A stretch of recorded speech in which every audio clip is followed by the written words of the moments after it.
Mister मुकादम, ॲडमिटच्या वेळेस आपण ह्या प्रोसेसमध्ये असताना when I explain you everything about patient, you simply put the process in place. आपण सहकार्य करत गेलात, मेडिकलला तो रिस्पॉन्ड झाला आणि आपण शेवटी ज्या ट्रीटमेंट केल्यात त्याला पेशंटने रिस्पॉन्स दिले त्याच्यावरच सगळं डिपेंड होतं. So now he is fine, but his regular checkup is also important. घरी गेल्यावर तुम्ही त्याच्याशी ज्या समजुतीनं आणि ज्या कम्युनिकेशनने राहाल ते त्याला खूप महत्त्वाचं असेल पुढच्या रिकव्हरीसाठी.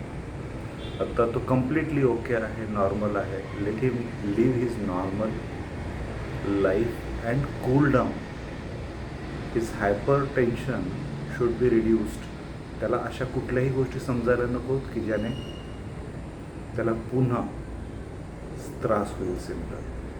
I hope everybody understood and me discharge grant. Okay, so पुढच्या डेटला तुम्ही त्याला घेऊन येऊ शकता. थँक्यू.